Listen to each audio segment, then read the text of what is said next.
कि आए, इनको सबकी गोदी में रखा जाए। ये सबकी गोदी में जाते और मुख की तरफ देखते और रोने लगते। पहचानते थे क्या क्या ये वही है जिसने गर्भ में जाके हमारी रक्षा करी थी? नहीं नहीं, ये वो नहीं। फिर रोने लगते। फिर दूसरी की गोदी में जाते, फिर देखते क्या ये वो है जिसने हमारी गर्भ में रक्षा करी थी? सबकी परीक्षा कर रहे थे। और जब भगवान गए इनके नामकरण में और भगवान की गोदी में इनको दिया गया, भगवान को देखा, तब इन्होंने कहा कि हाँ, यही वो है जिन्होंने गर्भ में हमें दर्शन दिए थे और हमारी रक्षा की थी। तो ब्राह्मणों ने इनका नाम, ये परीक्षा कर रहे थे इसलिए इनका नाम परीक्षित रख दिया। परीक्षित जी का जन्म हुआ। थोड़े दिन भगवान हस्तिनापुर में रहे। उसके बाद पुनः भगवान द्वारिका लौटे। इस बार अर्जुन भगवान को छोड़ने के लिए द्वारिका गए।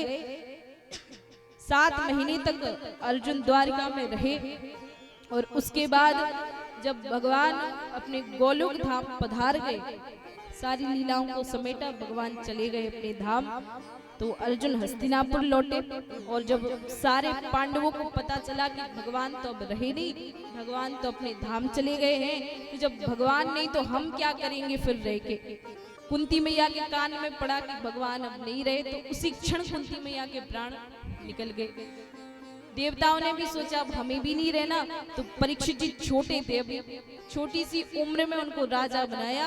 और 5 पांडव द्रौपदी को साथ लेके स्वर्ग रोहण के लिए निकल पड़े। हिमालय पे चढ़ गए। चढ़ते चढ़ते एक एक पांडव गिरते गए। और ऐसे करके करके 5 पांडव स्वर्ग को उन्होंने प्राप्त किया। पांडवों ने स्वर्ग रोहण किया। इसके बाद परीक्षित राजा बने। और जब परीक्षित जी का राज्य चला तो इतनी सुंदरता से उन्होंने राजकाज संभाला कि इनके राज्य में कोई भी दुखी नहीं था, सब बहुत सुखी थे। ऋषि मुनि स्वतंत्र होकर भजन किया करते थे।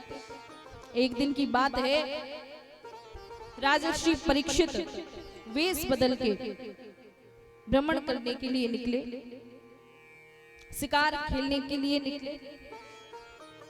लेकिन हम तो ये कहेंगे कि शिकार खेलने के लिए नहीं। क्यों? क्योंकि भगवान के भक्त शिकार नहीं खेलते, हिंसा नहीं करते हैं किसी से। अब जिनको भगवान ने गर्भ में ही दर्शन दे दिए हो, वो परीक्षित भला किसी दूसरे को मारेंगे, किसी का शिकार करेंगे? नहीं। तो हम ये नहीं मानते कि परीक्षित जी शिकार खेलने के लिए गए, वेश बदल के गए भ्रमण करने के लिए। रास्ते में जब वो जा रहे थे तो एक बड़ा ही विचित्र प्राणी एक गाय को मारते हुए जा रहा था। तीनों पैर उन गौ माता के टूट चुके थे।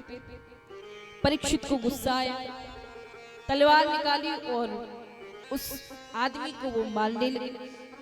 परीक्षित जी गए और कहा कि तू कौन है और हमारे राज्य में तू एक गौ को इतनी ताड़ना दे रहा है, इतना कष्ट दे रहा है, मैं तुझे नहीं छोड़ूंगा, तेरा परिचय बता, कौन है तू? तो उसने दोनों हाथ जोड़ लिए और कहा, महाराज मेरा नाम कली है, कलियुग मेरा नाम है और अब हमारा समय आ गया है, द्वापर का अंत हुआ, हमारा युग आ गया और हमारा समय जब आएगा तो गौ माता ऐसी उसकी स्थिति होगी। जब कलयुग आएगा तो गौ माता ऐसे ही मारी जाएगी। परीक्षित जी ने कहा, देखो ये हमारा राज्य है और हमारे राज्य में कलयुग का प्रवेश नहीं है, भाग जाओ यहाँ से। तो कलयुग ने कहा कि महाराज कोई तो स्थान बताओ जहां जाके हम रहे, आप भगा दोगे तो हम कहाँ जाएंगे? और तुम कह रहे हो हमारे राज्य से चले जाओ। इस समय पूरे भूमंडल पे केवल आपका ही राज्य है, सारी पृथ्वी के एकमात्र राजा थे राजर्षि परीक्षित उस समय। तो इस समय जहां देखो सब जगह आपका ही राज्य है, तो हम कहाँ जाएं? जहां जाएंगे वही आपका राज्य है, इसलिए आप ही कोई स्थान बताओ, जो स्थान आप बताओगे हम वहीं जाके रह लेंगे। परीक्षित जी ने कहा, अच्छी बात है, तो बताओ तुम्हारे भीतर कौन कौन से गुण है, पहले अपनी कुछ विशेषताएं बताओ ताकि उस हिसाब से हम तुम्हें स्थान दे रहने के लिए। कलयुग ने कहा कि महाराज देखो अच्छाइयां तो हम में बिल्कुल नहीं है, जब हमारा युग आएगा, कलयुग आएगा, तो पाप ही पाप होंगे, अच्छाई कुछ नहीं। लेकिन एक विशेष गुण हमारे पास है। कौन सा विशेष गुण?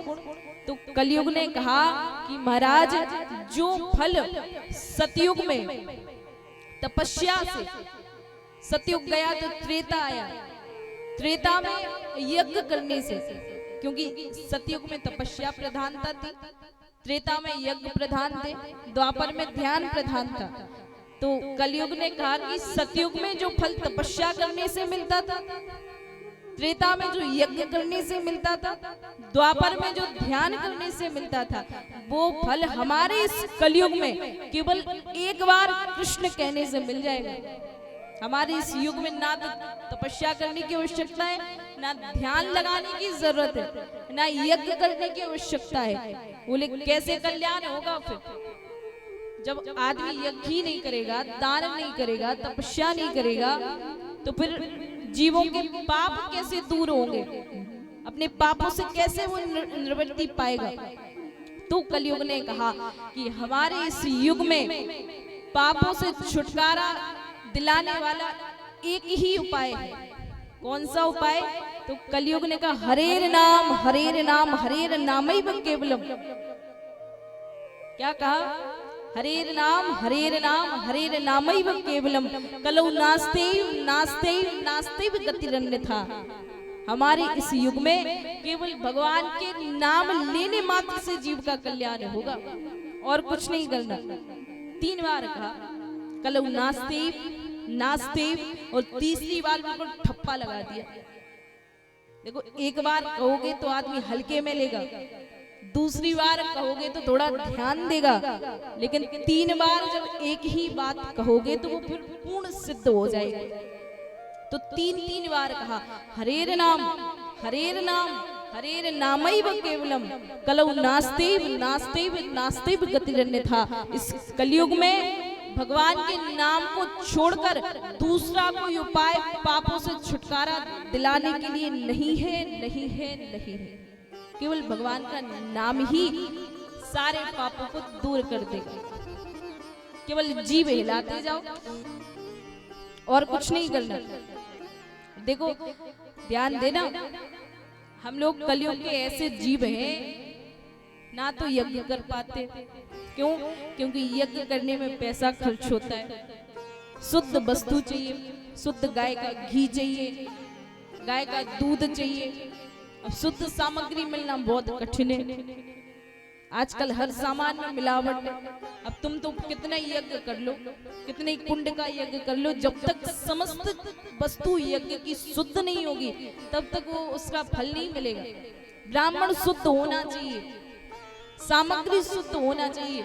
यदि सामग्री शुद्ध मिल जाएगी तो ब्राह्मण शुद्ध नहीं मिलेगा। आजकल के जो ब्राह्मण होते हैं यज्ञ तो करा रहे हैं, मुंह में गुटखा दबा लिया और आहुति डलवा रहे हैं। ब्राह्मण शुद्ध होना चाहिए, संध्या वंदन करने वाला होना चाहिए, गायत्री करने वाला होना चाहिए। शुद्ध ब्राह्मण, शुद्ध सामग्री दोनों एक साथ मिलना कठिन है। और मान लो मिल भी गया तो फिर हमारे पास इतना धन नहीं, इतना समय नहीं, तो यज्ञ संभव नहीं है सबके लिए।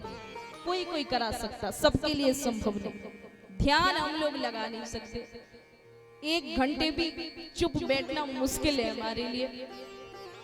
आंखें बंद करके कोई बैठ सकता है ध्यान लगा के? आंख बंद करोगे तो भगवान नहीं दिखेंगे, पता नहीं क्या क्या दिखने लगेगा। भगवान दिखना बड़ा मुश्किल है। मन चलायमान है ना, मन बड़ा चंचल है हमारा। भगवान का भजन करते नहीं, संसार में मन लगाए तो जैसे आंख बंद करके बैठोगे तो दुकान, मकान और व्यापार, स्त्री और पुत्र ही दिखाई देंगे, भगवान नहीं दिखाई देंगे। तो ध्यान भी संभव नहीं, तपस्या हम लोग कर नहीं सकते, तपस्या भी हमारे बस की बात नहीं। बोले फिर क्या कर सकते हो? तो कहा कि नाम तो ले ही सकते। नाम लेने में क्या जाता, केवल जीभ ही तो हिलानी, हिलाते जाओ। जीभ हिलाने में ना तो रुपया लग रहा, ना पैसा लग रहा, ना समय लग रहा। कहा गया कैसे भी नाम जपो, नियम भी नहीं बताया।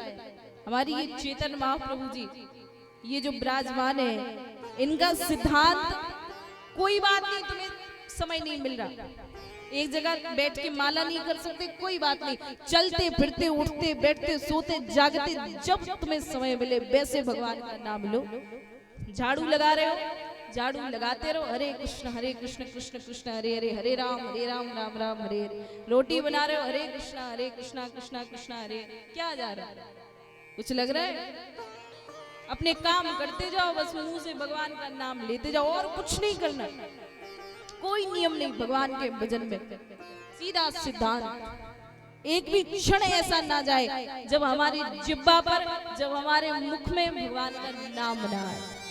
और नाम लेते लेते एक समय ऐसा हो जाएगा, देखो अभ्यास भी एक चीज होती है, करत करत अभ्यास के सिल पड़त निशान।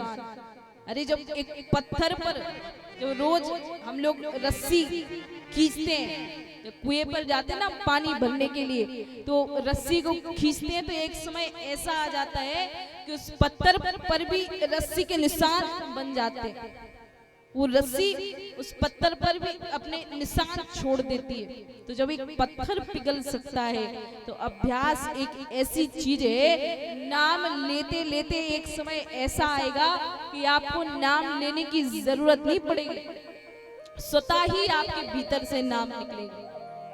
कभी आप लोग परीक्षा करके देखना, कभी कभी ऐसा होता है कि जैसे दिन भर भगवान का नाम लिया, 50-60 माला करके देखना एक आध बार।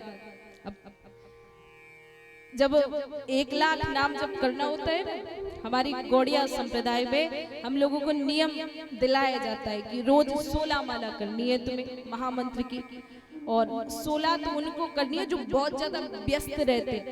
फ्री आदमी तो 64 माला करे, 64 माला करोगे तो 1 लाख नाम जब हो जाता है। तो जब कभी ऐसा समय मिलता है कभी कभी, तो जब 64 माला करते हैं पूरा दिन लग जाता है, और जब रात को सोते हैं माला रख के तो अपने आप जैसे बिस्तर पर गए सोने के लिए बंद कर दी माला करना, सोना है, लेकिन वो दिन भर अभ्यास किया तो अपने आप वो ही चलेगा दिमाग में।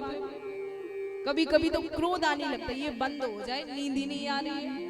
अब दिन भर अभ्यास किया तो नाम नहीं भी लेना चाहोगे तो बार बार आपको वही नाम